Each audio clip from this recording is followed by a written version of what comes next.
हमने अपने विषय गृह विज्ञान के तहत अपना अध्याय कैरियर और वैवाहिक जीवन की शुरुआत प्रारंभ किया था, जिसमें हमने कैरियर से जुड़ी हुई जानकारी मैंने आपको कल दी और आपने इसके तहत ये देखा कि किसी भी युवा को उसका कैरियर बनाने में कौन कौन जो है महत्वपूर्ण भूमिकाएं निभाते हैं। तो ये था बेटा कल कैरियर के बारे में। और आज हम आगे बढ़ेंगे वैवाहिक जीवन की तैयारी। जैसा कि मैंने आपको बताया कि किशोरावस्था है ना, जैसे जैसे बच्चे किशोर होते हैं तब उनको एक तरफ अपने भविष्य निर्माण की चिंता रहती है, दूसरी तरफ जब वो किशोर वय की ओर बढ़ते हैं तो माता पिता जो होते हैं वो अपने बच्चे के वैवाहिक जीवन को लेकर भी चिंतित रहने लगते हैं। उसके विवाह से संबंधित चिंताएं या चर्चाएं उनके जीवन में होती रहती है।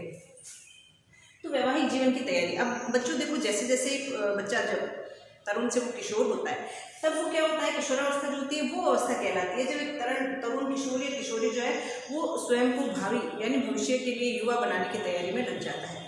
क्योंकि इस अवस्था तक आते आते बच्चा न तो बच्चा रहता है और न ही वह वयस्क हो पाता है, बीच वाली स्थिति होती है। और इस समय बच्चा जो होता है वो अपने कैरियर के साथ साथ अपने भावी जीवन के सपने भी देखने लगता है और विवाह से संबंधित चर्चाएं उसके दिमाग में चलने लगती है। चूँकि किशोरावस्था होती है तब उसके शरीर में बहुत सारे हार्मोनल चेंजेस होते हैं, हार्मोन्स जो है वो परिवर्तित होते रहते हैं। और जब हार्मोन्स बदलते हैं तब जो है एक किशोर या किशोरी जो होते हैं वो अपने जीवन साथी के सपने देखने लगते हैं और किसी न किसी रूप में, जैसे किसी को अपना आइडल बना के या किसी भी ऐसे व्यक्ति के बारे में सपने देखने लगते हैं जो उनको अपने भावी जीवन साथी के रूप में जिसको हम चुनना चाहते हैं।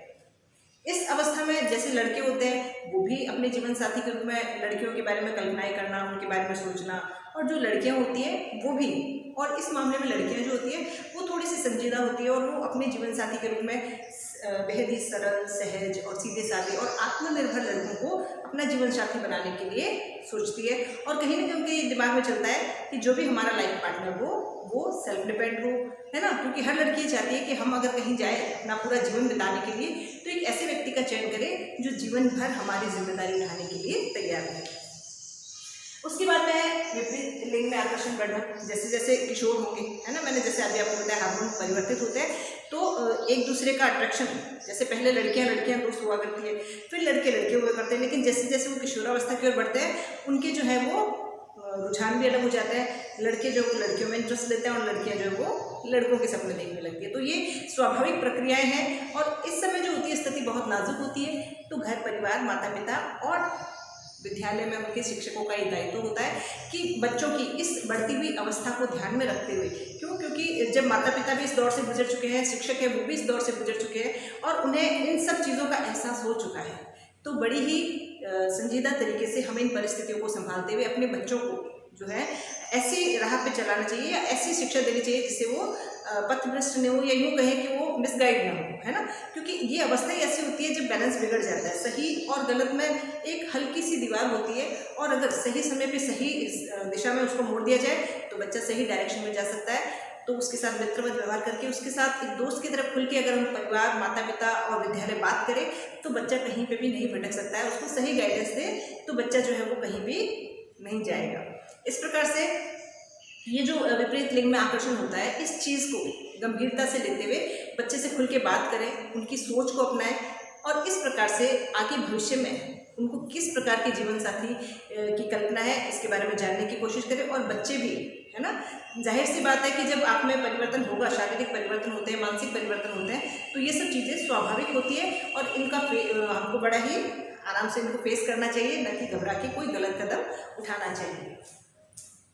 अब जैसे जैसे एक तरुण जो है वो किशोर होता है तो कहीं ना कहीं आसपास में जैसे माता पिता है या समाज के अन्य लोग हैं या बहुत सारे ऐसे लोग हैं जो उनमें बदलाव की अपेक्षा रखते हैं, यानी वो उनके प्रति उनका व्यवहार बदल जाता है। अब घर में ही देखो, है ना, जैसे बच्चे छोटे होते हैं तब छोटे बच्चे समझ के अवॉइड कर दिया जाता है, लेकिन जैसे जैसे वो किशोरावस्था की ओर बढ़ते हैं तो माता पिता भी हर छोटी छोटी बात में उन्हें टोकना कि अच्छा नहीं लगता, तुम छोटे हो क्या, छोटे बच्चों के साथ खेल रहे हो, गंदा लगता है, तुम बड़े हो रहे हो, अब तुम्हारी नजरें हैं लोगों के ऊपर, तुम कहीं बाहर जाते हो, तुम्हारा पहनावा ऐसा क्यों है, ऐसा क्यों, टोका टोकी करना, ये माता पिता का एक स्वाभाविक नेचर होता है। क्यों? क्योंकि वो ये चाहते हैं कि अब उनका बच्चा जो है वो लोगों की नज़रों में आ गया है या आकर्षण का केंद्र बन गया है। अब उसकी उम्मीदें, समाज की उससे उम्मीदें बढ़ गई है।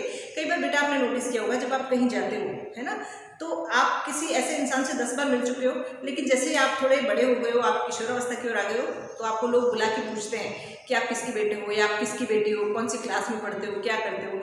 तो ये समाज की उनसे अपेक्षाएं बढ़ जाती है और इस प्रकार से समाज जो है हमसे ये उम्मीद रखता है, क्योंकि समाज भी कहीं ना कहीं हर घर में बच्चे होते हैं, वो उनसे अपना रिलेशन आगे जोड़ना चाहते हैं। तो आप देखो कि जो लड़कियां बड़ी शादी और शालीनता से रहती है, लोग उनसे इम्प्रेस होते हैं और आपके सामने भी कहेंगे और आपके पीछे भी कि बड़ी ही सभ्य लड़की है, कितना अच्छा पहनावा है, कितने अदब से बात कर रही है। तो ये जो है चीज़ें समाज और लोग जो है वो नोटिस करते हैं आपकी।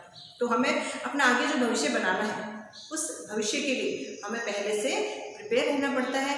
और माता पिता भी, आपने देखा पहले तो बच्चों की छोटी छोटी उम्र में शादियाँ हो जाया करती थी, तो धीरे धीरे वो उस परिपाटी में ढल जाते थे और उसी के अनुसार रहना सीख जाते थे।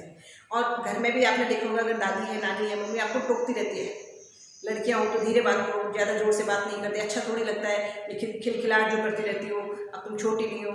या लड़के जो होते हैं उनको हर बात में जिम्मेदारी देना कि अब तुम ये लेके आओ, उनको बाजार पैसे देके भेजता है कि तुम खरीदारी करके आओ। क्यों? क्योंकि आगे आपको जिम्मेदारियाँ उठानी है, भविष्य में आपको जिम्मेदार एक वैवाहिक जीवन जीना है, जिसके लिए आपको पहले से ही आपके घर वाले तैयार कर देते थे। और आपको उनका जो बदलता हुआ व्यवहार है, भले ही वो जो किशोरों को या युवाओं को थोड़ा सा अटपटा लगता है, लेकिन कहीं ना कहीं इसमें भी उनका हित छुपा होता है। और जो धीरे धीरे जैसे किशोर होते हैं, तो देखो घर में मम्मी है, दादी, ये भी हमको, लड़कियां जो होती है, अब थोड़ा घर के काम में भी इंटरेस्ट लो, थोड़ा सिलाई कढ़ाई सीखो, थोड़ा बुनाई सीखो, आगे ससुराल जाना है, लोग क्या कहेंगे कि माँ बाप ने कुछ नहीं सिखाया। तो इस प्रकार से जो घरेलू जिम्मेदारियां होती हैं वो लड़कियों को सिखाई जाती है, और जो बाहर के दायित्व होते हैं वो सारे किशोरों को सिखाए जाते हैं। ये सब चीज़ें इसीलिए क्योंकि एक ट्रेनिंग होती है, ताकि आप भविष्य में अच्छे जो है दंपति बन सके। फिर है अब जो है आधुनिक युग, जैसे जैसे समय परिवर्तित हुआ है, आज जो है वैवाहिक जीवन के प्रतिमान बदल गए हैं, इनके मानदंड जो है वो बदल गए हैं। आजकल छोटी उम्र में विवाह नहीं होते, माता पिता भी जिम्मेदार और जागरूक हो गए, वो अपने बच्चों की इच्छाओं का पूरा ध्यान रखते हैं, है ना। माता पिता भी अपने बच्चों को पहले इतने ओपन माइंडेड हो गए कि अपने बच्चों से पूछ लेते हैं कि बच्चा तुम्हारे जीवन में कोई है तो नहीं, है ना, क्योंकि वो अपने बच्चे की प्रायोरिटी पहले देखते हैं कि उसकी क्या पसंद है, क्या नापसंद है। लेकिन मेरा ये मानना है बच्चों कि हम अपने जीवन में छोटे से छोटे फैसले जब अपने माता पिता की सहमति से लेते हैं, अपने बड़े बुजुर्गों की राय से करते हैं, तो जो वैवाहिक जीवन का जो सबसे महत्वपूर्ण फैसला है, इसको लेने का हक भी हमें उन्हीं पे छोड़ देना चाहिए। क्यों? क्योंकि वो ज़्यादा जिम्मेदार हैं, उनको अनुभव ज़्यादा है और वो ज़्यादा समझदार है।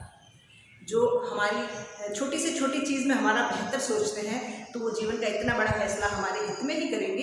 इसलिए जो है प्रतिमान बदल के आजकल माता पिता भी बहुत जागरूक हो गए, है ना, और वो अपने बच्चे का सबसे पहले तो करियर बनाने की कोशिश करते हैं। उसको, चाहे लड़का है चाहे लड़की है, उसको आत्मनिर्भर बनाना चाहते हैं, और आत्मनिर्भर होने के बाद उनके वैवाहिक जीवन के बारे में सोचते हैं।